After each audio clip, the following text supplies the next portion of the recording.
مساء الخير. النهاردة هنعمل عيش فينو للمدارس بمكونات في منتهى البساطة.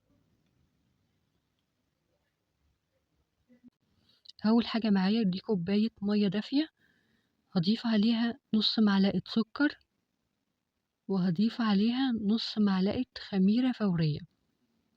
باخد كده نص المعلقة وهبدأ أدوبهم كده كويس، واسيب الخميرة تتفاعل بعد ما دوبتهم كويس. نص كيلو من الدقيق،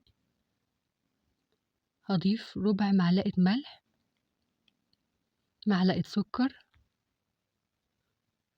بقلبهم كده كويس في الدقيق.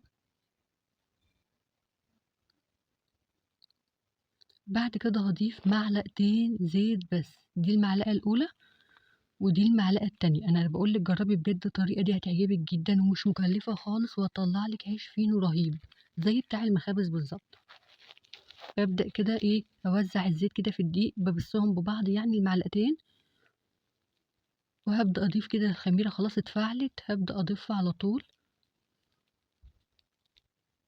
وهبدأ أعجن. طبعا هحتاج مية كمان، برضو المية اللي بتعجني بيها برضو بتكون دافية.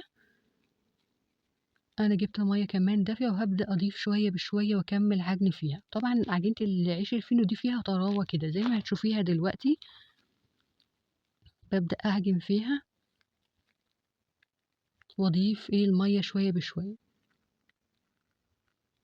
خدت معايا كوبايه ونص كده من الميه. بصوا العجينه عامله ازاي، فيها كده طراوه كده، شايفين؟ هبدا بقى اغطيها، اسيبها تختمر ساعه وهرجع لكم. بصوا بعد ساعه، لان انا لسه كمان اول ما اشكل الفينو هخليه يختمر كمان. ببدا كده ادهن الصينيه اللي هشتغل فيها كده زيت، علشان العجينة فيها طراوة كده، عشان ما تلزقش مني في الصينية اللي بشتغل فيها.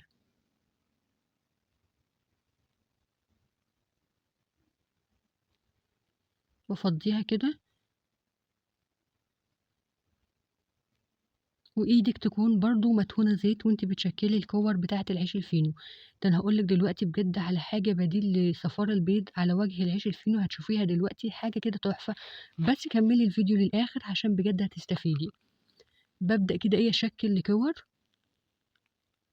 بصوا كور الحجم ده، بحاول طبعا اخلي كل الكور قد بعض. كل كورة من دول هتبقى رغيف عيش فينو. هبدأ اجيب كيس بلاستيك واغطيهم،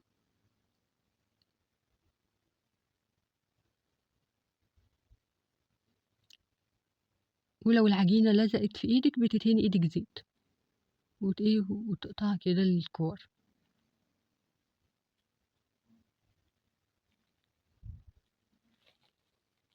كل الكمية هعملها بنفس النظام، هشكلها الكور كده وهرجع لكم. بصوا شكلتهم لكور كده. هبدأ بقى ادهن الصواني اللي هشكل فيها العيش الفينو،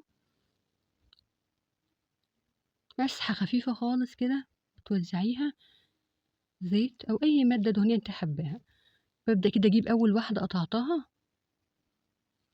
بصوا بقى التشكيل في منتهى السهولة. بصوا من غير نشابة ولا اي حاجة. بصوا بايدي كده الاتنين، بايدك الاتنين كده خلاص كده، بقلبها على الظهر التاني. بصوا هظبط بس عشان تشوفوا.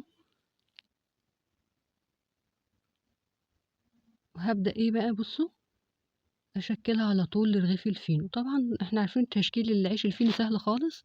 بصوا بتلفيها كده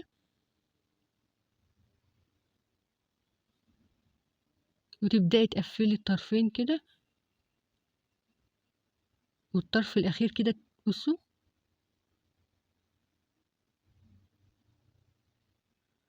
يعني مفيش اسهل من كده. بقفل كده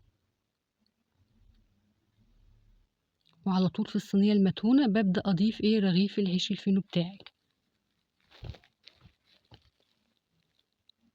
بصوا تشكيل سهل خالص، عجينة في منتهى كده السلاسة في ايدك، حلو قوي.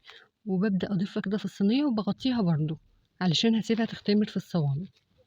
برضو بجيب من اول من اللي قطعته الاول، وبإيدك الاتنين كده.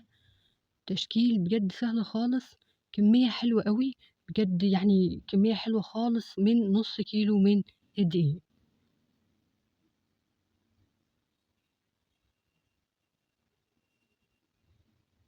ببدأ أقفل كده الطرف بإيدك، تقفليه كويس كده. بصي،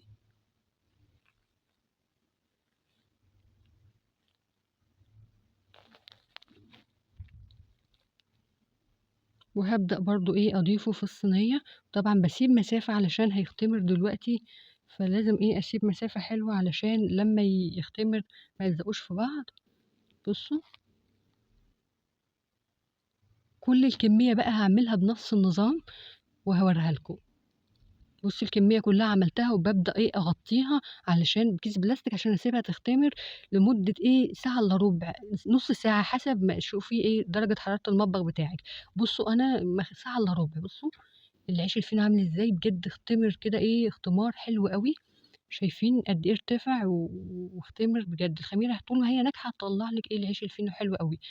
بصوا بقى ده بديل البيض. معلقه سكر على ربع كوب ميه على نص معلقه بن. القهوه العاديه خالص دي نص معلقه بن، هي دي اللي هتديلك لون حلو قوي للعيش الفينو. ده بديل للبيض حلو قوي بجد، جربيه هيعجبك جدا. ببدأ ادوبهم كويس كده، تدوبي القهوة كويس كده وتبدأي تدهني. كل الكمية هعملها برضو بنفس النظام، هدهنها. ودلوقتي بسخن الفرن. العيش الفينو بيدخل يا جماعة على فرن سخن جدا، مش هياخد معاكي. دلوقتي انا مولعة الفرن، واللي هدهنها دي على طول هدخلها الفرن وهو سخن. بدخلها بتاخدش بالظبط ايه 5 دقايق وتكون استوت. برفع على الشواية على طول وبيكون استوى، بس لازم تدخل على فرن سخن علشان تحافظي على طراوة العيش الفينو وما ينشفش منك. اول ما بيستوي بقى بغطيه على طول. اول ما ادخله الفرن ويطلع، بصوا طلع كده، على طول هغطيه علشان احافظ على طراوته. بجد بيطلع تحفة. بيطلع حلو خالص. وبصي يا تغطيه يا بخة مية بس علشان تحافظي على طراوته. شايفين الطراوة بتاعته عامل ازاي؟ كانت طريقة سهلة خالص وفي منتهى البساطة. هم في المخابز بيعملوا كده على فكرة، يعني بيخبزوه أكيد بمية برضو، لأن محدش دلوقتي الألبان غليت والبيض غلى، فهم كل حاجة لها بيشتغلوا بالبديل. بجد طالع حلو قوي، اتمنى تجربيه وتعمليه في البيت، هيعمل لك كميه حلوه خالص. والمدارس جايه بجد طالع تحفه. اتمنى تجربيه وترد عليا في التعليقات، لان انا متاكده ان هو هيطلع حلو كده زي ما انا عملته، هيطلع معاكي حلو باذن الله. وترد عليا في التعليقات وتقولي ان انت عملتيه وطلع حلو معاكي وطلع بالشكل ده. اتمنى بقى تضغطي لايك للفيديو لو وصلت لحد هنا، تعملي لايك عشان الفيديو البسيط ده